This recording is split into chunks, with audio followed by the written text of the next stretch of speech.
Hi, everybody. My name is Neda. I'm the Senior Director for all the programs at VitalLink. I think you guys should all know me, but I'm not sure if we've spoken in the last year with my new title. So I basically now help both Ari's team and Dennis's team over in the exhibits. All right, I'll go next. Hi, I'm Gabe. I think I've met Lisa. I've met you, Lisa, right? I think I helped you on one of the panels or something. Yeah, I'm Gabe. I'm a career exploration coordinator here for VitalLink. So yeah, I'm excited to work with both you, Kim, and is it Alita? Yeah. Okay. Sounds good. Hi, I'm Autumn Gecko. I'm the other CE program and social media marketing coordinator. I think I've at least spoken to everybody through email. And then Kim, I did get your email earlier, but I saw immediately after, you're like, never mind, found it. So I'm glad to see you. But thank you all for joining us today. Awesome. Well, I'm going to go ahead and get started. First, I'll ask Autumn, could you share the packet in the chat? And the packet is just an informational packet about this year's Energy Invitational competition. It will provide all of the deep details about the administrative letter that must be signed by either you or the principal of your educator's school. Just confirm that you all are aware that they're participating, of course, which will go into detail about that. And I'll also share any price points that we have for this school year. And then, of course, the important dates, so due dates and competition day.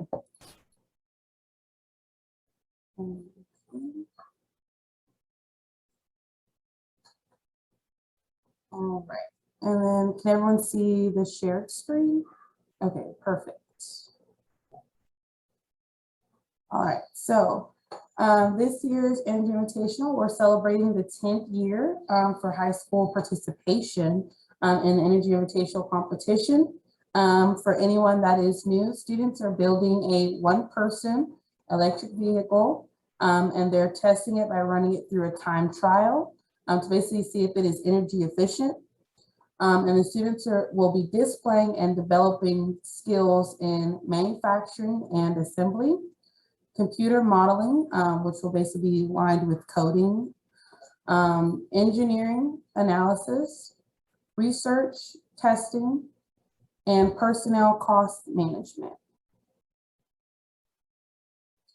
So for registration this year, it is coming up, the registration deadline is coming up quick. The official deadline is December 17th, 2021. So if you do have any educators that you know want to participate, definitely have them register as soon as possible. That way they can have a holding spot.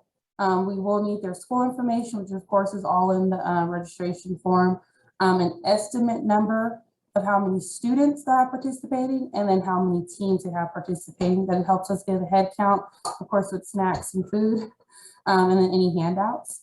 And then most important is their administrative support letter. So that way their administrator knows ahead of time. And of course, if there are any substitutes or additional costs to prepare for. Registration fees are due by January 21st of 2022. I want to say that's the third Friday in January. And that will also be the teacher confirming that their district or whoever the district representative has sent the payment over to VitalLink. They're also confirming their final number of students participating and their roster of students. So registration fees this year is $2,000 per school with their first vehicle. So if the school has a second car, I just want to make that clear, the total is $2,300. So to point out, the fees do not cover the cost of the car material. That's just to participate. And costs do cover the material to build the actual track. If the team does have a second car, or if they feel they have a second or third car, definitely let myself know or let Ms. Netta know. That way we can make the adjustments on, or Netta can make the adjustments in the billing. The registration form should indicate their final number of cars. And so we build the invoice based on the registration. Yes. Again, all fees must be paid by January 21st. If teams need to withdraw and they would like a refund, we suggest they withdraw by February 25th. If they withdraw after that date, there is no refund from the competition. Including with the withdrawal, they'll have to send me a written email. We can't do it by phone. They'll send me a written email of them officially withdrawing so that I can share that with Netta and Dr. Dozer. We do suggest that each team also has one mentor. The mentor, we definitely suggest them have a background in engineering and possibly automotive technology, just so they have an idea to help the students. The goal is for the mentor to meet with them 4 times before the competition, so probably once a month, twice or as needed per the team. We would suggest that teams have their mentor by January 14th. If one school has multiple teams, they can share a mentor, that is fine. As long as the teams meet with the mentor on specific dates and that schedule is sent to me. The mentor can be from a local company. So if the schools are partnered or close with any companies in the region, that's fine. Or if they have a mentor from one of the local community colleges. I know in the past that there have been UCI students that mentor and help students, so that is possible to have that again. And then for teams and mentors, we want to make sure that they are working on their design brief report, which is a written report, along with reviewing the design and build of their one-person vehicle, and then also reviewing the safety of the vehicle. So students should basically be clear and able to explain those 3 bullet points during their presentation, and also be aware of their safety during the competition.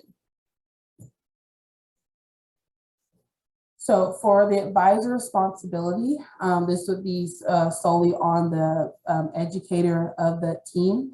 We do ask that their admin support letter is signed by their administrator, not by themselves.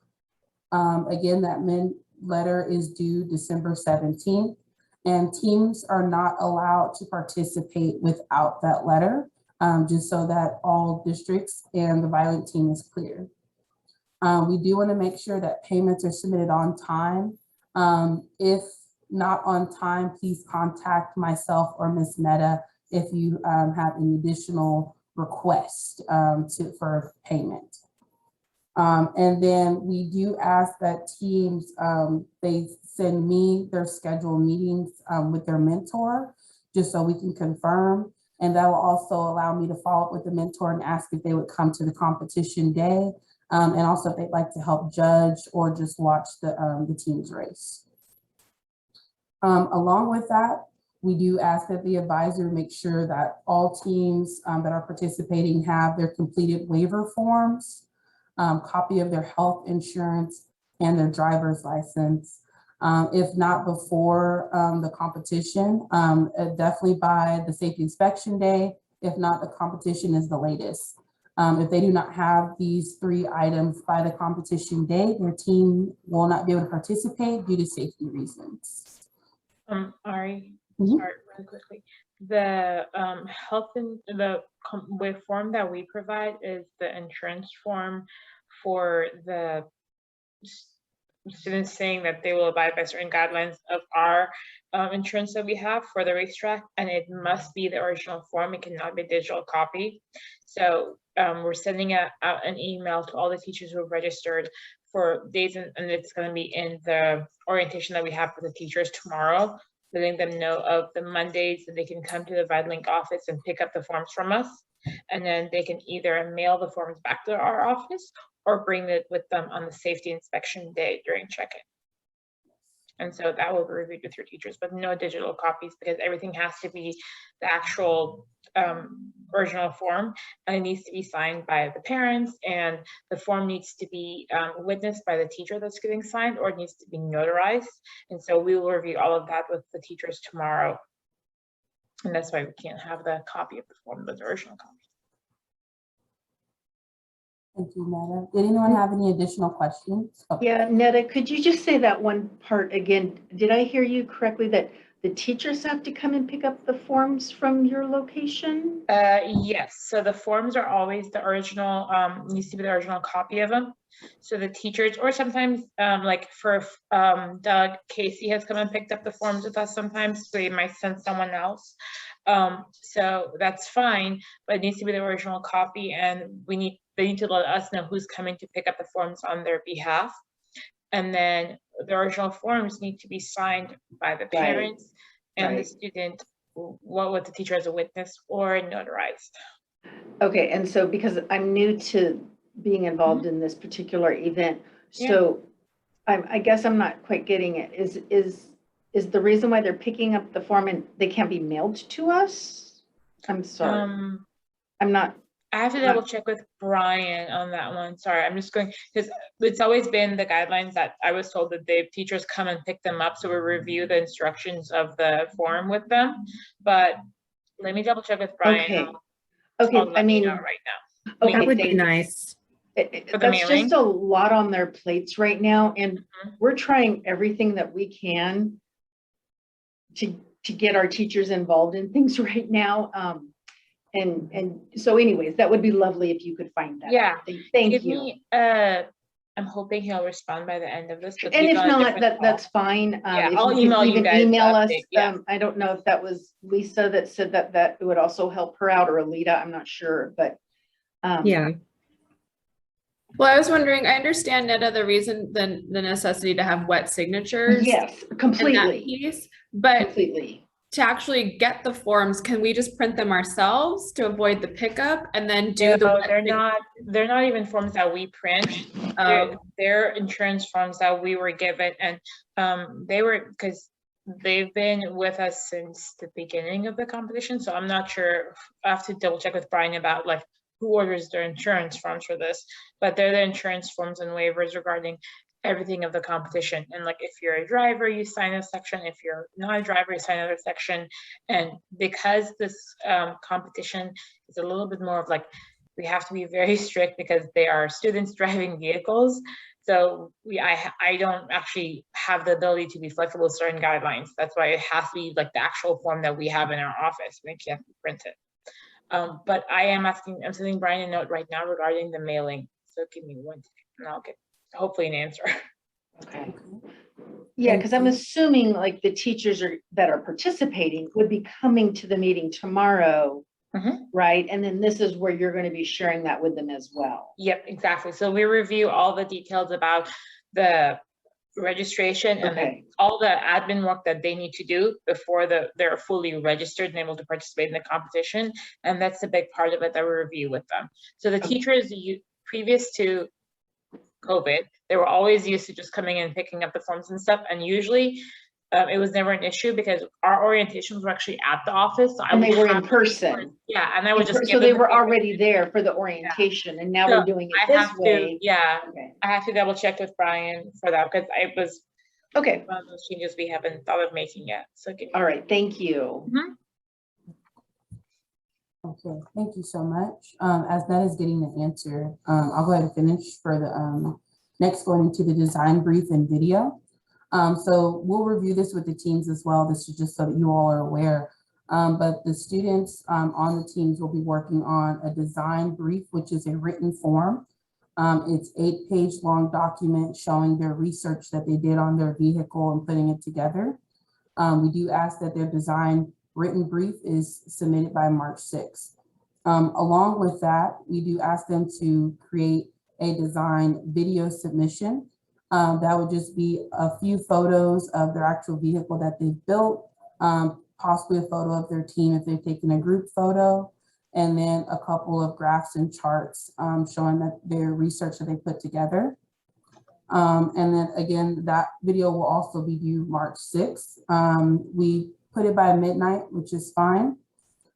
Presenting the actual PowerPoint, which is their full report of their work. They would present on that Wednesday, March 9th, from 9 a.m. to 12 p.m. We will ask the educators, however, if they have any conflicts of schedule. If there are any conflicts, we will send out a blast email to all of the participating teachers and their admin, letting them know if there are any date changes that are needed and any time changes, of course.